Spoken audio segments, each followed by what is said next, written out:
So for, brand new business, end of April, already doing 200 grand. And that's kind of throughout the winter, really, as well. We've still got spring and summer. Just so many horror stories of contractors that have run off with deposits or done bad work. I'm not trying to brag, but people make me food and cookies and treat. I mean, and it's great. Well, here's the thing. It's just doing those little extra things that are getting you the momentum you need, because so many companies and newer companies, they do marketing, they still get stuck. Like in the past 30 days, the selfie videos have been getting like $30 leads. Cool. Yeah. Hey, so hi guys, I'm Kyle Horn.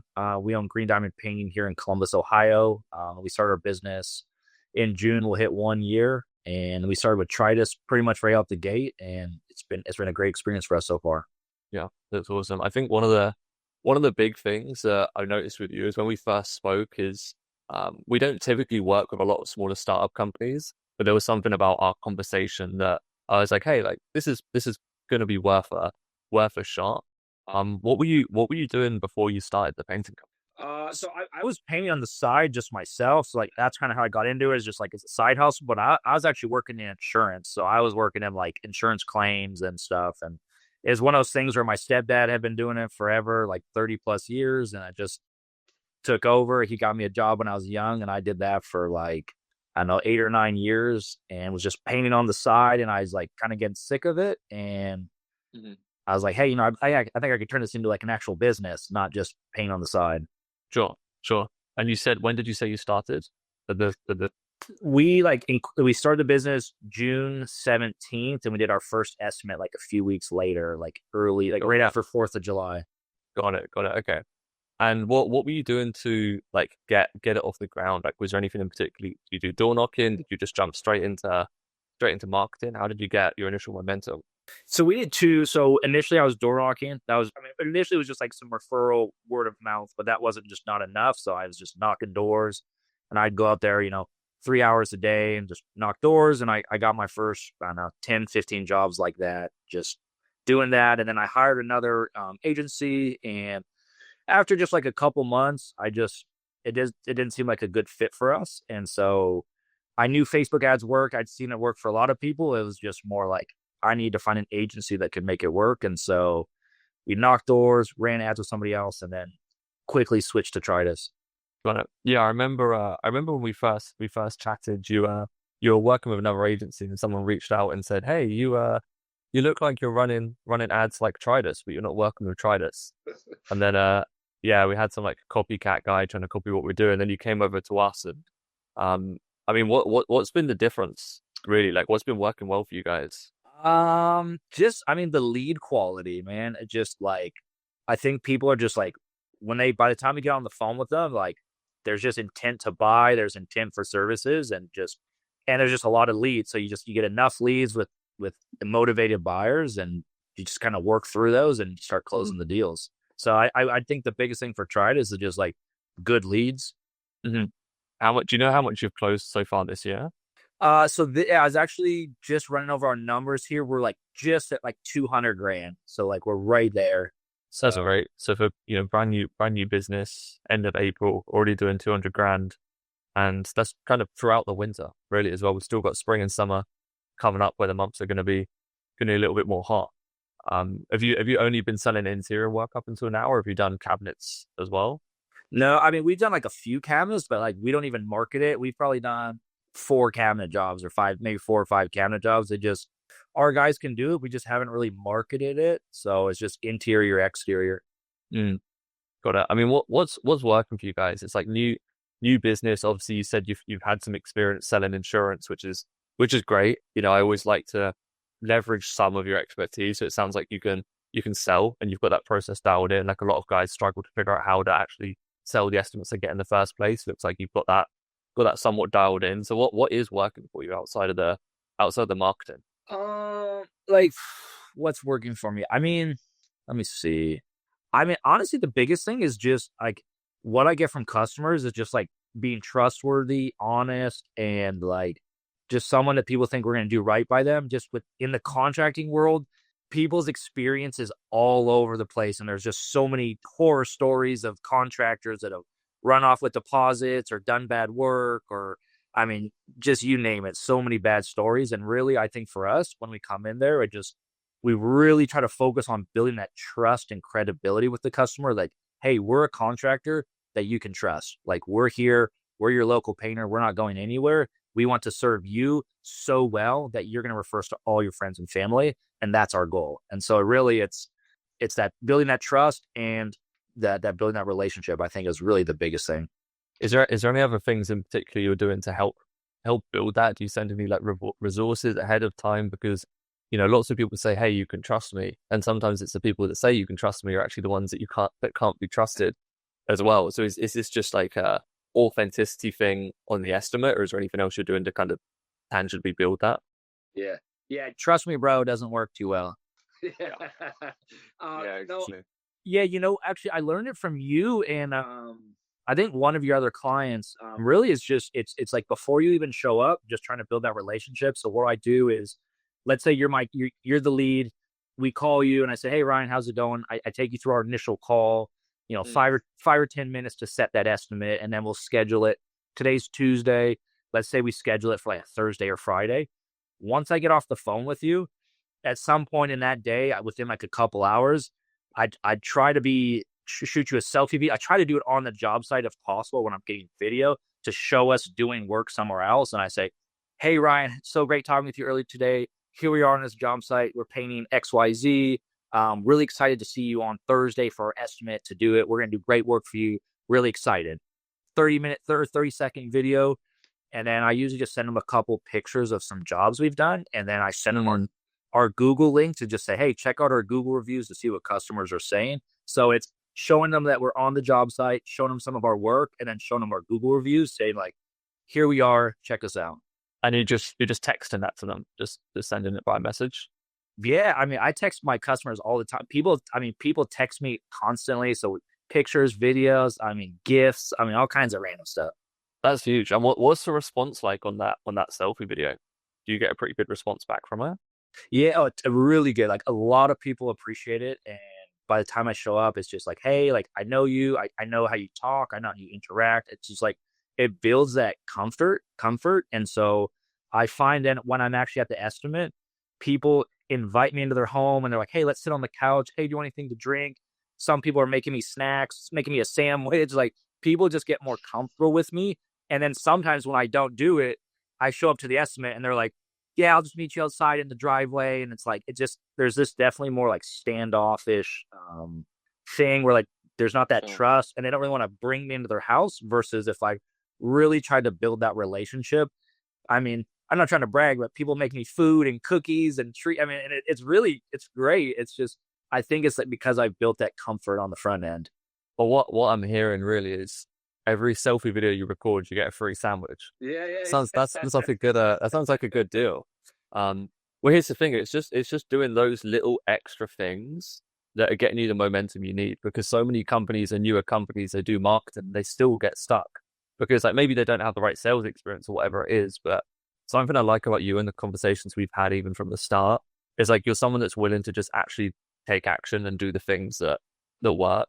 And that's usually the difference between a lot of companies that are successful and not. It's doing the small little 1% mundane things that feel like they don't mean anything, but are actually the things that produce the biggest momentum. Because I see you guys, in the Slack channel, you're closing pretty consistently. You're seeing you booking estimates, closing jobs. And for a smaller company, like that's not typical, right? Like a lot of guys, they have to learn the appointment setting process. They have to learn to actually do sales, to do these things. It's very difficult. So you've taken that on kind of like head first, which is awesome. And even the selfie videos you're recording, obviously we're running lots of different ads for you, but even the selfie videos in particular, like in the past 30 days, the selfie videos have been getting like $30 leads. Yep. Which is great to like, again, building that personability, kind of becoming that local authority a little bit. Have you had people mention that they've like seen the videos? Do you get comments on the content at all? Oh yeah. Oh, I've had people say like, oh, I've had people call me after months and they'll be like, hey, I've seen your ads on Instagram and Facebook for 3 months. And I love watching your videos. And I finally decided to call you. And they're like, I've watched 10 of your ads.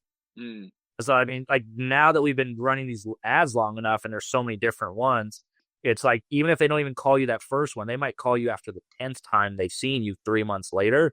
But that still is building that relationship and credibility because they keep seeing my face.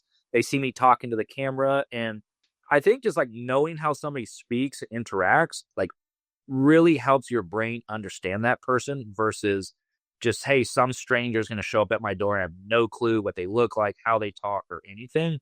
And Mm. just overcoming that barrier is huge. Yeah, I think it's about being top of mind. It's Yep. like, the more you can get in front of people, the more they're going to remember you, and also the more likely they are to like refer you as well. Like maybe Karen doesn't need a project, but her friend Sally does. It's like, oh, have you seen the painting guy, the guy that does the videos? It's the small stuff like that that goes a long way. What do you think you've done right as a smaller business for any guys that are maybe starting out or were in the same position as you last year, or a little bit less than last year? What do you feel like are the steps you've done that have kind of put you in the right direction? Let's see. I really think just going like all in. Like I really see a lot of people start a business and they're like they're like kind of trying to do it like a few hours here and there. And like for me, I'm not even gonna sugarcoat it. The first 6 months, I was like, this is gonna be very hard to get this thing to build momentum. But as soon as I can build momentum, it's gonna create its own life of itself, just with referrals, customers, um, and stuff like that. And there's this book by Jim Collins called The Flywheel Effect. And he's like, Mm. basically in the beginning, it's so hard to gain momentum. But as soon as you gain that momentum, your business, referrals, and all that. And so for me, the first 6 months, I grinded it out. Like people talk about work life balance. And I was like, you know what? I do want work life balance, but I want my business to be successful. So this season of my life, I am dedicating myself to just growing my business. And it's the primary focus. And I just breathed life into the business. I mean, it wasn't just like, oh, I hope it works out. It's like, this has to work out. And the reason it's going to work is because I'm going to make it work. And I don't know if that really Yeah. answered your question, but it's No, it like, does. don't do it half assed. Like, if you really want to do it, like, make it happen, make it the priority.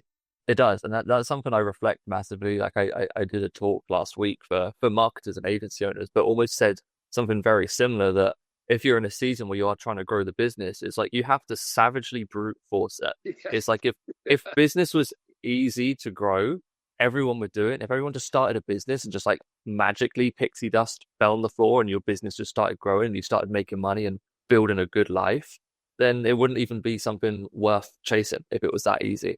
And I think I totally agree with you. A lot of people, they just hope that stuff's going to work well just because they're doing it. And it's like, especially getting past this breaking point, it's like with different industries at different breaking points, like getting your first bit of momentum and hitting your first like 20, 30K months as a painting company is a pretty big breaking point. Like getting past that 500K a year threshold, getting past that $1 million a year threshold. There's different points where you have to, you have no option but to brute force it and either throw money at the problem or throw a shitload of time at the problem, because you have to get over the hump to then be able to get to the point where you can hire a project manager. You have to have enough projects going on so you can hire a project manager, but people don't brute force the marketing to get enough projects to do that next step.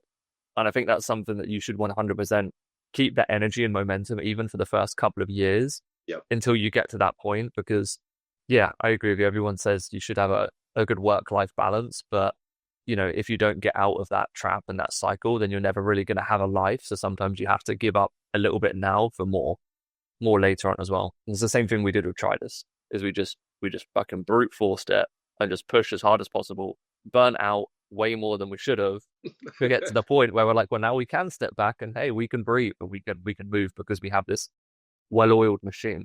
And once you get to that million a year mark, you start to get your referrals coming in, you start to get your word of mouth. You shouldn't get comfortable, but you have a little bit of a cushion because the wheels are already in motion. And I think that's what you're doing really well. Just keep working to that point and keep pushing hard. Yeah, I just want to add to that. It's like, and if you're not willing to do that, you're competing against guys like me and you that are willing to do. So if we're willing to do 12, 14, 15-hour days and grind it out, and you're trying to do it 4 hours on the weekend, like there are people that are going to outcompete you. And like business is a competition sport. And at the end of the day, like whoever's putting in the work and the effort, it starts to see those companies rise and become successful, just like Tridas. It's like there's a ton of other agencies out there, but the reason you guys are successful is that you guys have really built it out and really had a lot of successful clients. Yeah, I totally agree. I think you have to be a shark in business. And like you said, the competition, it's like it's a game. And Yeah. like nobody plays the game to lose or to not win. Like the point in playing a game is because you want to win. And Yeah. too many people play the game not trying to win, which doesn't make sense to me because the point is to win. So yeah, I agree. You're going to be crushing so many guys in the area because I know Columbus is a pretty big area as well. The Yep. fact that you've already got this momentum in like under a year or so of progress is huge. You know, you've done what I would consider 3 or 4 years worth of progress in under a year just by doing what you said, probably burning out a little bit too much, but it's gonna be worth it in the long run. What are some of the next steps for your things you're working on right now? You said when we jumped on the call, you had to miss an event because you've got too much going on. What are the things you're working on right now to kind of keep the business moving? Yeah, I mean, really, it's just where our business is at is I'm just becoming the bottleneck of it. It's our and really is because like you guys, it's you guys are sending us so many leads and business, like good leads, and we're converting them, and it's it's to the point now where we're just like pretty close to our capacity for fulfillment, and it's we need to hire a project manager, and then once Mm, we do that, it's going to unlock our capacity. And I've already been talking with my wife about it that I'm like, as soon as I get this project management off my plate, I'm going to double my ad spend because I can then just do the estimates. And I think very quickly, once I hire that project manager with you guys sending me leads, we're going to go from 50 to 100 grand a month, probably in a few months. that's awesome. So how much did you do last month? Let me see. Let me pull up Paint Scout. Last month here, last month we just cleared over 50 grand. So we did like 50,200. That's awesome. That's And super, super cool. I don't want to like toot your guys' horn too much, but that is 44 grand of the 50 was from Tridas. So about 88% or something. That's awesome. And for context, you spent, let me look in March, Like you three spent, grand or something. yeah, you spent like 3.3 grand on the marketing, which is awesome. So that's like 3.3 grand divided by, that's like a 46. 7% cost of marketing, which is great. And like you still have so much more opportunity to push hard. Like you said, you can increase ad spend, you can open up areas. What are you doing to try and find this project manager? Because this is a big role. You know, I think the two biggest first time roles, other than finding your initial crews, is your first project manager and then your first estimator are like very, very key hires. What are Yeah. you doing to try and find your first guy? Yeah, like we're not quite like it's really just this last like 30 days or maybe 60 days. It's like I need to do it, but I haven't really put a lot of effort because we just have been busy, Mm, just cranking out a bunch of work. So it's like I need to do it, and I really am at the point where I needed to start to set aside time. So honestly, haven't done much. Like I told you, I had to miss that event just because like there was so much going on that mm. that's the clue to me where I'm like I can't even get out of the business. I need to hire somebody, but I haven't spent the time to do anything yet. Well, maybe this call is your sign to jump off this and create a little chat GBT Indeed ad or something and get something live. Because even if it's not perfect, you don't know if that right person is about to look at an ad today. And if you don't have it live, you've maybe missed them. So same way as we're running ads for you guys, and we're trying to hit people consistently and show up all the time. It's better to have something out there in the wild than nothing, even if it's a 10-minute chat GBT project manager job position, chuck it on Indeed, $10 a day. Yeah, because the sooner you start that, the sooner you're going to be able to get your time back. So, Yeah, absolutely. so you're spending. So is that what you're spending the majority of time doing right now? It's just project management and then just running the estimates and keeping up with leads. Yeah, I mean, just yeah, that's pretty much my day to day is just yeah, run the business. Okay. What's the revenue goal for this year? Do you have something you're aiming for? Yeah, revenue we're looking to do 750, and so we It's just awesome. yeah. So I mean, we want to do a little bit more. I'm hoping to really that I don't want to go too crazy. I want to hit 750, and really my it's 750 with a good project manager, and so Mhm. we probably could do more revenue, but I really want to put more of my time in the project manager than trying to just do more estimates. I think it's smart to build a good foundation. Like, yeah, you could start spending 10 grand a month into Facebook ads and pretty quickly sell like crazy.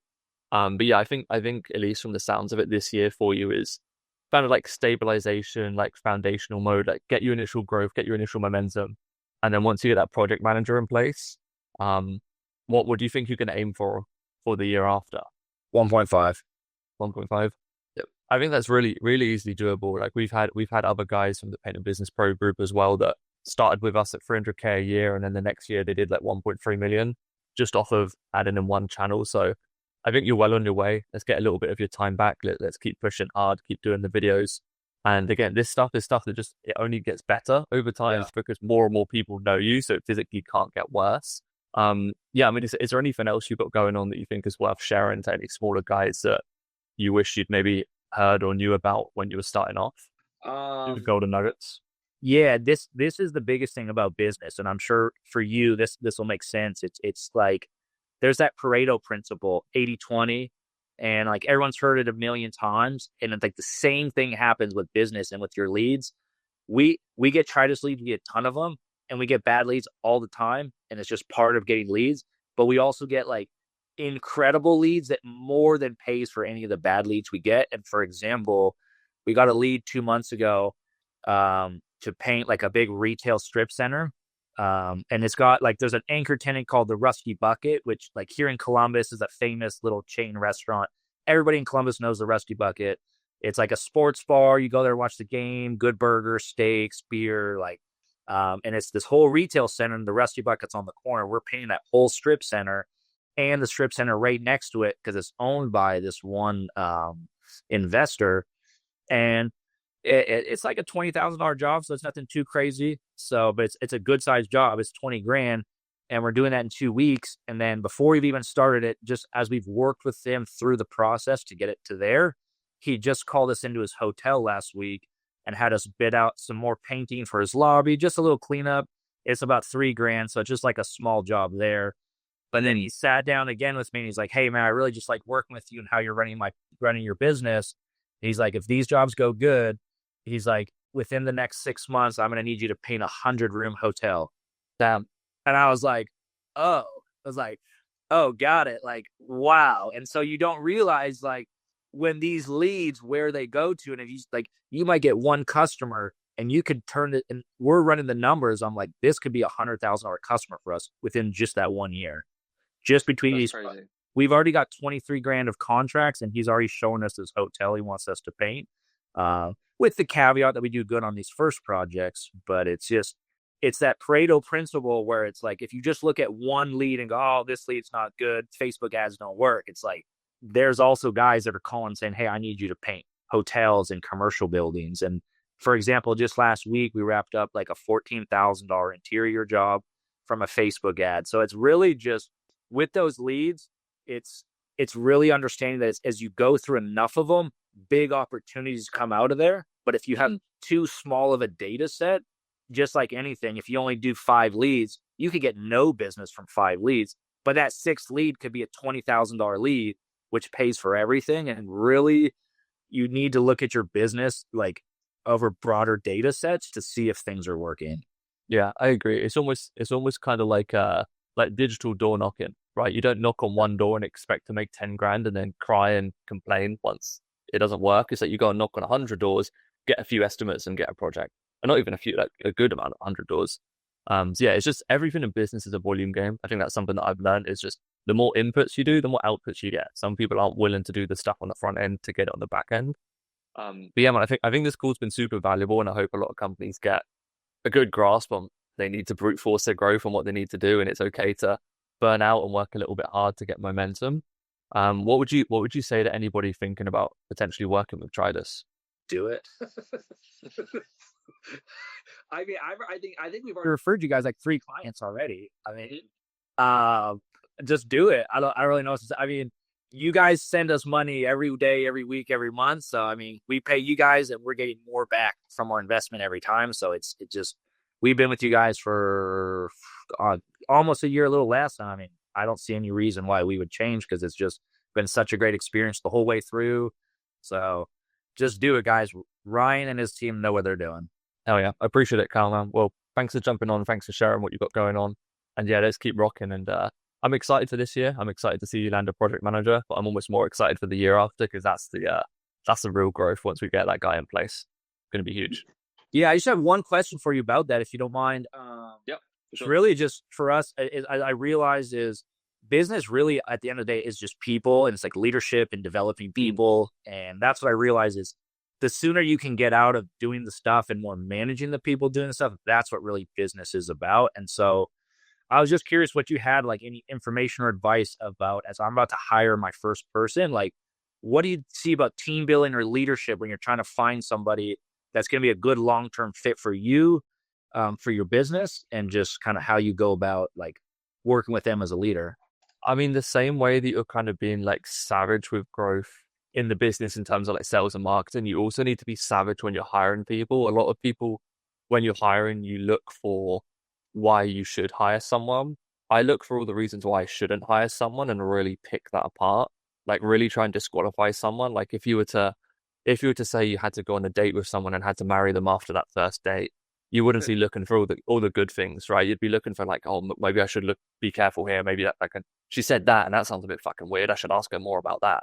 You Yeah. know, that's how you need to treat hiring. I think a lot of people, they see these like green flags in people and then don't recognize the red flags, or they ignore like a really small red flag that actually you push a little bit harder. So when you're hiring, look for how to disqualify people more and really push them and make them feel uncomfortable. Like I try to not be a dick. I almost try to be a little bit of a dick on interviews and kind of make people feel a bit uncomfortable and ask them questions or push them if they say something. I get them to like tell me more about it. Like if they tell me something personal, even if they're trying to be a bit private about it, I'll get them to tell me more, because if they're not willing to share that, then it means that they're just probably not going to be people that you can trust in the first place. So just be very diligent, like disqualify people as much as you can, and make it very clear, like the upside as well. It's not just a job. It's like you're building a culture. Like, who are you? You know, what would it be like working with you? What do you want to build? Who do you envision being in the company? Um, and it doesn't mean it's all going to work out first time over. It's like anything, you kind of have to get your experience with it. So, they say hire slow, fire fast. So take your time, not too long, obviously, Yeah. but interview, a good 10 people, and you'll pretty quickly figure out who stands out and who doesn't. Give them little challenges, push them, make them feel a little bit uncomfortable. And you'll pretty quickly tell who can take it and who can't. And also hire for personality over experience as well. It's a lot easier to teach people skills than it is to teach them to have a better personality as well. 100%. Like, and that's what we learned in sales was it's like, I can teach you to be sales, but if you're a negative person, it's like, it's not going to work for you. Yeah, exactly, man. Well, sweet. I appreciate you. Let's go make some money, and let me know if you need anything in Slack and how we can support. Yeah, cool. Thanks, Ryan. I appreciate all you guys' help. Absolutely, Carl. Chat to you soon.